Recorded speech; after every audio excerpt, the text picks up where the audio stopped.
right now. Pittsburgh's best sports show is about to begin. Call us or tweet us.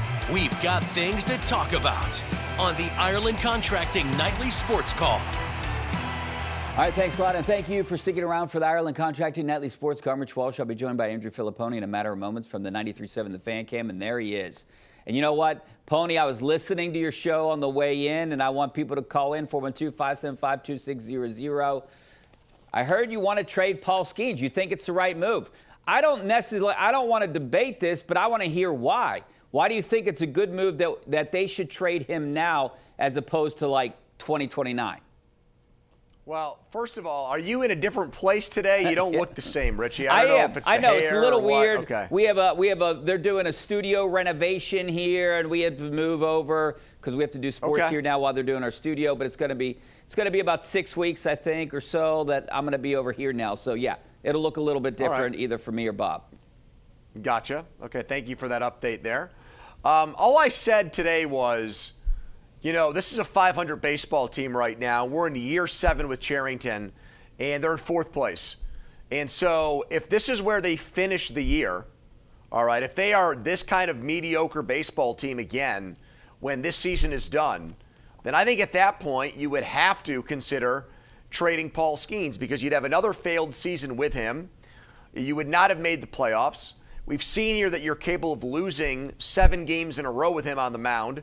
He's not been quite as good, and I would be receptive to offers. And maybe a team like with the Juan Soto trade a few years ago would make you such a great offer, you do it. I wish the Pirates were better with Paul Skeens, but they're not yet. And the longer you wait, the less valuable he is.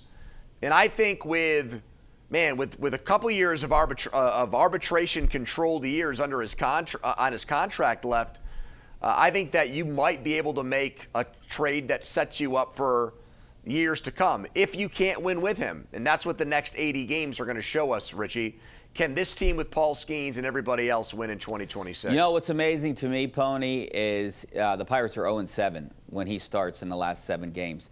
I don't even know when the last time he's made it in the 7th inning. I think it's been over a month since the last time a starting pitcher has made it into the 7th inning, which is completely crazy. Why are these guys barely getting through 6? I just don't understand. I mean, is it a lack of command? I know his velocity's down. He hasn't thrown 100 miles an hour yet. I'm talking about Paul Skeens now. What are the problems? And plus, his run support, when you look at these last 7 games, is like 2.5-ish. Compared to the first 9 games where it was like 7.2.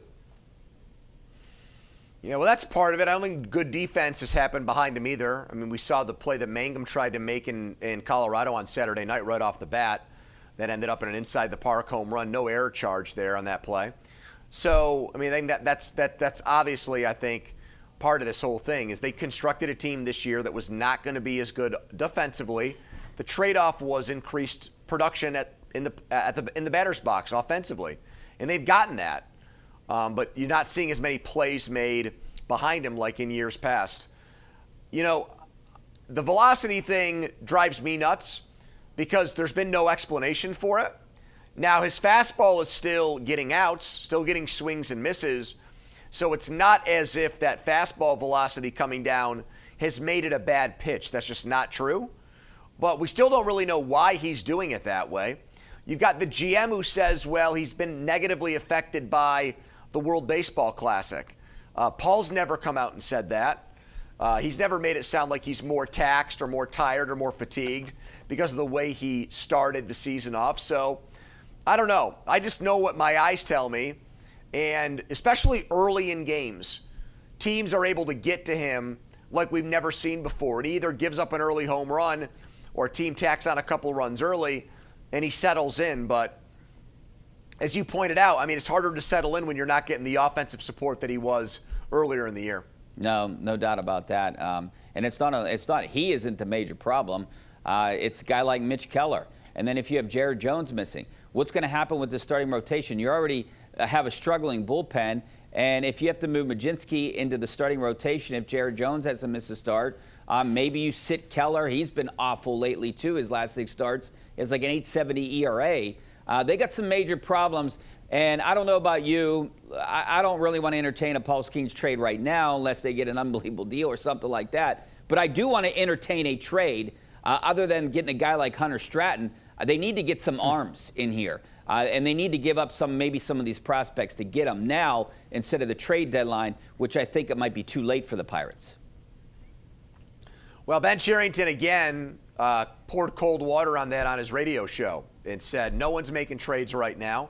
So if no one's making trades, don't point the finger of blame at me. I need to find a team that is willing to trade, and he hasn't been able to do that yet. There really has not been any major trades as far as relief pitchers go. Though I wouldn't call Hunter Stratton for Joey Bart that at all. Hunter Stratton's not even good enough to be on the Pirates roster right now. I don't know if he ever will be. Probably will get a chance because the other relievers have been so bad, but no guarantees, far from it, that he's going to be good. I mean, it really is, though, you know you've constructed a poor team when it's not like injuries have derailed the bullpen. It's just been bad. It's been awful. And we're talking about how they need to get bailed out by a trade in June. I mean, that's a horrible sign to the team you put together that you need a trade this early in the year in order to fix things and right the ship. They have just as many converted saves as they do blown saves. And that formula is not going to work. And if it continues over the second half of the year, Richie, they won't get to 500. I mean, they might be closer to last year's win total, and that would be a disaster. And if that happens, then I think at that point you'd have to fire Ben Cherington and start over with somebody else calling the shots in the Pirates front office. Yeah, no doubt about that. Don't forget about our Penn West University question of the night. Just scan that QR code in the right-hand corner of your screen when it comes up there. I think the question here tonight is, do you think the Pirates will make the playoffs? And we'll try to answer that and get the viewers' votes coming up next. 412-575-2600 is the number. We got to take a break. Back in a couple minutes. All right, welcome back to the Ireland Contracting Nightly Sports Call. I'm Rich Walsh along with Andrew Fillipponi. This is our Xfinity Tweet of the Night. Rory Tracker, Wyndham Clark has the same amount of majors as Justin Thomas. Bryson DeChambeau also has 2 U.S. Open championships. Last person to do it before we just saw Wyndham Clark do it. John Daly, Dustin Johnson, Greg Norman, John Rahm, Xander Schauffele. How about Wyndham Clark, Pony? I mean, look, he played great. Nothing against him. But last year at this time, he was the most hated person in Oakmont, broke 2 lockers. But he made up with Oakmont. They forgave him. He paid for all the damage, restored those lockers, also made a donation in Oakmont Country Club's name, and took anger management classes. But, you know, if this would happen at, say, like Augusta, he would be kicked out probably for life. Who knows what would happen? I don't know if the USGA, I guess they did the right thing. I don't know what your thoughts on it. I mean, should he have been suspended for the U.S. Open this year? I guess you can't do that because it's an invitational. But I just find it odd that a year later he goes out and wins his second one. Well, I mean, kudos to him that he was able to turn his career around. As far as last year at this time, he's like basically the embarrassment of golf. And everybody's, jumping on him for being a total clown. And a year later, he wins the U.S. Open. Now, I do think that behavior at Oakmont is unacceptable. However, we've seen other guys get second chances and third chances in golf and in professional sports in general. I was just surprised by how badly he was treated by golf fans at Shinnecock, who apparently were that offended by what he did to those lockers in Pittsburgh. Which is not like it's their country club. It's not like it's on their home turf. It happened here, 6 hours away, and he got treated like garbage the entire tournament by the fans. I mean, Phil Mickelson always gets cheered at U.S. Opens. Go look at the skeletons in that guy's closet. Tiger Woods has gotten arrested a couple times. He's still beloved. You got a bunch of guys on LIV that took money from the Saudi Arabian government. They seem to get cheered, like Bryson DeChambeau when he won the U.S. Open. It seemed like golf fans are really excited and happy for him. So I was just perplexed. I mean, I get it if at Oakmont, when he comes back here, if he gets booed because of his classless behavior, but I didn't really understand why the golf fans at the U.S. Open treated Wyndham Clark so poorly. It's not like, a beloved golfer was chasing him on Sunday. If Scheffler was only a stroke or 2 back, then all right, the gallery gets behind Scheffler. But Scheffler was really, it's interesting, Richie, he's in the final group of the U.S. Open. But he didn't really contend all day Sunday. He never got into the mix. It was Sam Burns who was the closest to knocking him off. So I was just surprised that he was just treated so harshly by the fans in New York all week. Yeah, golf is a gentleman's game. I could see it happening at the Waste Management Open at TPC Scottsdale or the Ryder Cup where fans are booing. But I don't know if I like it. I don't know if I'm ready for it. I don't know when this transition happened where, fans are acting like it's a football game or a baseball game. Well, I don't really have a problem with fans acting that way. I just don't know why Wyndham Clark is such a pariah or such a persona non grata for what he did at Oakmont. I mean, please. Yeah, it's not cool to break property, and it's really to me, like an immature move. But, I mean, we've had guys in golf. I mean, Richie, Angel Cabrera couldn't play in the Masters in the U.S. Open for a few years because he was, in jail? I mean, that happened. Go look it up. Yeah. Angel Cabrera. I mean, is he going to be banned from Oakmont now because he was in jail? I mean, it's not. John Daly's not exactly a choir boy. Everywhere he goes, he gets cheered. Pompiani plays golf with John Daly all the time. It's not like Bob's going to, not read his text anymore or ignore his phone calls because some of his episodes in the past. It's just really the decision we've made, apparently as golf fans at the U.S. Open, is that if you break a locker, you're now the worst human on the tour. I don't understand that. That was very strange to me. Yeah, I mean, I know it was a big thing at Oakmont Country Club, and a lot of Oakmonters aren't too happy about it, and I'm sure we're outwardly rooting against him. But, he played the best this weekend and won. So he's a two-time U.S. Open champ. Only 24 guys have done that, Pony. All right, I got a tweet here from Jace. Let's switching over back to the Pirates. What was the point in Cherington trading for a bullpen arm, then sending him to AAA? He's just not good enough. I mean, I understand why you trade Bart, but why do you trade Bart for Hunter Stratton? Because apparently that's the best he could get. I mean, they were going to move a catcher off the roster, or they were going to send Henry Davis down to AAA. They didn't want to do that. And, some of the quotes that have come out here about Henry Davis in the last day are just mind-boggling. Now, again, I'm going to preface this by saying Paul Skeens is the greatest pitcher I've ever seen in a Pirates uniform in my life. Okay, I know it's only been 2.5 years, but to win a Cy Young and a Rookie of the Year and have an ERA under 2 last year, I've never seen anybody better. So I'm going to say that and then criticize him by saying this. Paul Skeens actually told the Post-Gazette that Henry Davis is swinging the bat well right now. He said that. Go look it up. That's an actual quote. I think Henry Davis is swinging the bat well. He's batting for the month of June under 100 last I checked, okay? Like, I know that there's an element of bad luck sometimes where line drives get hit at people, but Paul Skeens, to the best of my knowledge, is the only human being right now on planet Earth who thinks Henry Davis is swinging a good bat currently. It's the exact opposite. It's a bat so bad that it more than offsets what he brings defensively, which, by the way, I think has become very overrated. He'll cut guys down at second base. He's been good at picking off stolen base runners this year.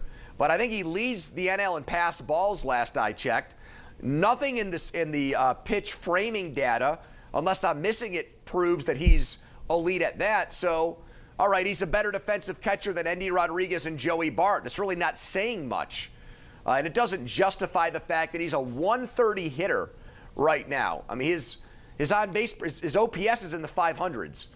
And then you've got, Ben Cherington saying that Henry Davis has had bad luck this year. Okay, bad luck might explain why you're hitting 260 instead of 280. It's a $130, Richie. Yeah. He's nowhere close to 200, which used to be, you don't hit 200 as a player, you get laughed at, you get ridiculed, you get made fun of. And he's not even in the same area code as that. So I don't get it. It's because Skeens likes him and he's a #1 overall pick. I mean, they say he's a great game planner. Okay. What good is that?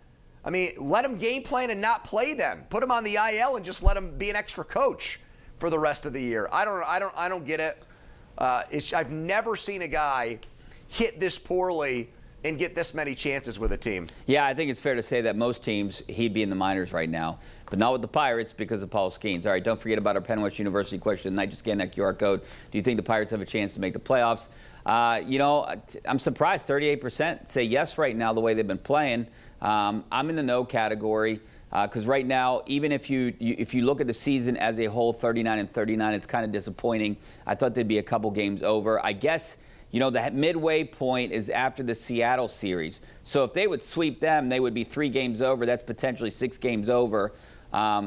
Maybe, you know, that's obviously a good record for the Pirates. But, you know, right now, 39-39, to me, it's a disappointment.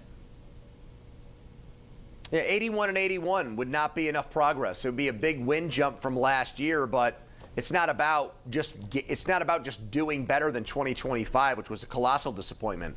Yeah. It's about finally, now that you've made moves like Lau and O'Hearn, and Paul Skeens is in his 3rd year. And you've got Nick Gonzalez, who's a first-round pick, who's in his 20s now and has been around a while. You paid Mitch Keller. You gave Brian Reynolds $100 million. You did all these things. Okay, eventually you got to make the playoffs. You've got the longest drought in the National League without making the playoffs. The organization came out before the season, Travis Williams, and said, this has got to be a playoff team this year. And if it's not, then in my opinion, there should be consequences for that. And Ben Cherington has had ample time to try to make this work. I get it, not always the biggest payrolls, but we've seen Milwaukee play great with a lower payroll. We've seen the Marlins this year above 500, I think with a much lower payroll than the Pirates. Look at the Guardians, what they're doing this year again. So, yeah, I mean, it makes it harder, but you'd think over 7 years, you pick at the top of the draft enough, you cobble together so many prospects, you develop those guys, you'd have a better team 7 years in than a team that's sitting at 500. Yeah, 3 years and 34 years of making the playoffs isn't going to cut it. All right, we got to take a break. Back with some of your phone calls coming up next. All right, welcome back. Now it's time to go our number 1 Cochran call of the night. Chuck in Uniontown. Chuck, make it quick, please. Yeah. Thanks, fellas. The bullpen situation, it's their own fault. This should have been addressed in the offseason. It was not. They did a lot of good things in the offseason, but they didn't do enough. Yeah, you know, Pony, look, hindsight 2020. I thought they should have got another bullpen arm, and they didn't, but now it's coming back to haunt them. I didn't think it would be this bad, though.